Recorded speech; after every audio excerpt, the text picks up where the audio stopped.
181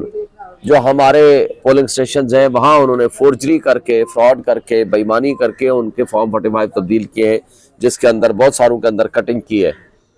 وہ سب کچھ سامنے ہے۔ مگر وہ نوٹیفیکیشن کا کوئی حیثیت ہی کوئی نہیں، اس کی اہمیت ہی کوئی نہیں۔ میں آپ کے توسط سے اس کو میں ایک چیلنج کرتا ہوں کہ آپ آ جائیں، رمضان شریف ہے، ایک تو اپنے فارم 45 لے آئیں، یا آ جائیں قرآن مجید پہ آپ بھی ہاتھ رکھ لیں، میں بھی ہاتھ رکھ لیتا ہوں، آپ بتا دیں کہ کون جیتا ہے کون ہارا ہے، ہم اس کو مکا دیتے ہیں۔ میرا خیال ہے فیصل مسجد کا میں ان کو ٹارگٹ دے دیتا ہوں، یا فیصل مسجد نہیں آتا ان کو کہیں پریس کلب والی مسجد میں آ جائیں، وہاں ہم اکٹھے ہو جاتے ہیں۔ جو ٹائم دے آپ سارے صحافی دوستوں کو، میں آپ کے توسط سے ان کو کہہ رہا ہوں، آپ لوگ ان سے ٹائم مانگ لو، ان سے پوچھ لو کہ جس دن آ جائے یا وہ فارم 45 اپنے اصلی والے لے آئے اور میں اپنے اصلی لے آتا ہوں،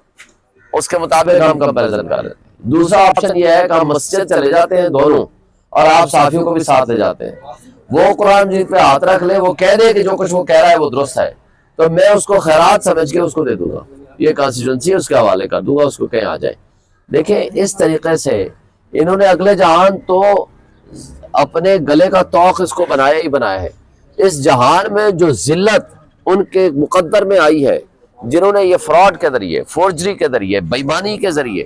یہ کٹ پتلی اور ناجائز اپنے آپ کو MNA کہتے ہیں، ان کے لیے اس دنیا میں بھی جتنا ذلت ان کے کھاتے میں پڑ رہی ہے، وہ ان کو چاہیے کہ آج ہی اپنے آپ کو سرنڈر کریں، سٹیپ ڈاؤن کریں اور کہیں کہ ٹھیک ہے جی ہم سے غلطی ہوئی ہے۔ اور وہ کرپٹ ریٹرننگ آفیسرز،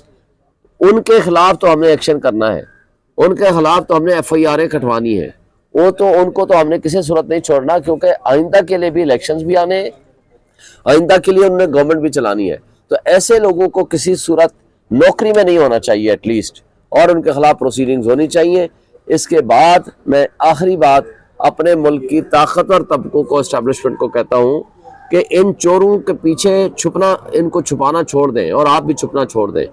اور آپ ان ڈاکوں کو آگے کر کے ان کے ذریعے اگر آپ نے حق حکمرانی چھین لیا ہے اصل نمائندوں سے، تو یہ آپ کے لیے بھی بہتر نہیں ہے، ہمارے ملک کے لیے بھی بہتر نہیں ہے، اور یہ عذاب کی صورت میں جو مسلط ہو رہے ہیں یہ ہمارے ملک کے لیے بہتر نہیں۔ اب یہ بڑی اچھی بات کی ہے کہ آج پہلا رمضان ہے، پورے پاکستانیوں کو رمضان شریف مبارک ہو، لیکن افسوس سے یہ کہنا پڑتا ہے کہ ایسا رمضان شریف آیا ہے اس دفعہ ہمارے سروں پہ وہ لوگ مسلط ہوئے ہیں جو پکے کے ڈاکو ہیں، جنہوں نے ڈاکہ زنی، چوری، بےایمانی کے ذریعے وجود میں آنے والے وہ جو حکومتیں ہیں، جس میں مریم نواز جو ڈاکہ زنی کے ذریعے ڈاکو رانی بنی ہیں اور اپنے آپ کو وزیر اعلیٰ کہلاتی ہیں، حالانکہ وہ ہار چکی ہیں فارم 45 کے مطابق، سب کے پاس اس کا رزلٹ موجود ہے۔ اسی طرح شہباز شریف اور وہ منسٹرز جو کل جنہوں نے اوتھ لیا ہے، وہ اوتھ لینے والے منسٹرز کا کوئی بھی آپ رزلٹ اٹھا لیں، آپ کو نظر آ جائے گا، خواجہ آصف ہو، کوئی اور بھی ہو، وہ سارے کے سارے ہارے ہوئے ہیں۔ اور اس کے ساتھ بدقسمتی سے آپ یہ دیکھیں محسن نقوی ہو یا وہ دیگر جو انٹرم سیٹ اپ کے لوگ ہوں، ان کو کیا حق حاصل ہے کہ کل تک وہ کہتے تھے کہ ہم بہت نیوٹرل انڈیپینڈنٹ ہیں، ہم فری فیئر الیکشنز کرانے میں معاونت کر رہے ہیں الیکشن کمیشن کی، مگر وہ ایسی معاونت کر رہے تھے کہ ان کو شہباز شریف کی اور اس اتحادی حکومت کی ادا اتنی پسند آئی کہ ان کو وزیر داخلہ نہ صرف بنا دیا گیا بلکہ ان کو اور بھی لوگوں کو لایا جا رہا ہے۔ تو اس سے ظاہر ہوتا ہے کہ جو محسن نقوی نے پنجاب میں جو جبر، ظلم اور بربریت کا ماحول قائم کر رکھا تھا، یہ وہ ماحول تھا جس کو دیکھتے ہوئے ایسے لگتا تھا یا تو ہم کشمیر میں رہ رہے ہیں یا فلسطین میں رہ رہے ہیں۔ تو ان حالات کو مد نظر رکھتے ہوئے ہم یہ سمجھتے ہیں کہ پاکستانیوں کے لیے یہ لوگ عذاب کی صورت مسلط ہوئے ہیں۔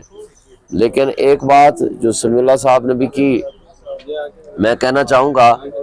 آج فرسٹ رمضان ہے، پہلا روزہ ہے، میرے مد مقابل طارق فضل چودھری کو ایک میں آفر کرتا ہوں، حالانکہ انہوں نے بھی آفر کر دی، چونکہ آئیں صدیق اپنا میں بھی آفر کر دیتا ہوں کہ آج فرسٹ رمضان ہے، آج آپ گو کہ یہ خیرات نہیں ہے کہ ہم خیرات میں بانٹ دیں، ان کو کہہ دیں کہ لاؤ آپ لے جائیں، کیونکہ یہ حق ہے، عوام کا مینڈیٹ ہے، عوام کے مینڈیٹ پہ جو ڈاکہ ڈالے گا، ہم میں بھی پاور نہیں ہے کہ ہم ان کو دے دیں۔ مگر میں اپنی عوام کو سمجھا لوں گا، میں اس کو آپ کے ذریعے، آپ کے توسط سے پہلے بھی آپ کو بتایا چیلنج کیا تھا کہ آپ فارم 45 اپنے لے آئیے، جو اسے 1 مہینہ 15-20 دن پہلے کہا تھا کہ جی میرے پاس فارم 45 ہے،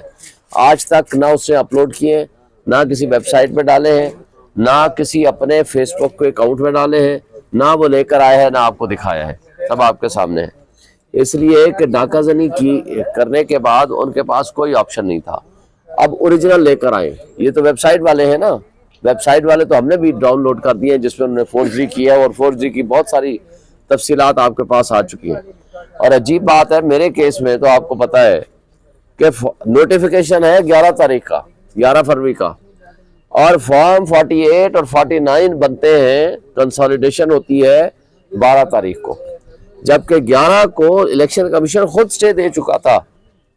کہ فارم 48 نہ بنائیں، اور ریٹرننگ افسر مجھے خود لکھ کے دے چکا ہے کہ ہم نے پروسیس آف کنسالیڈیشن پوسٹ پون کر دی، اور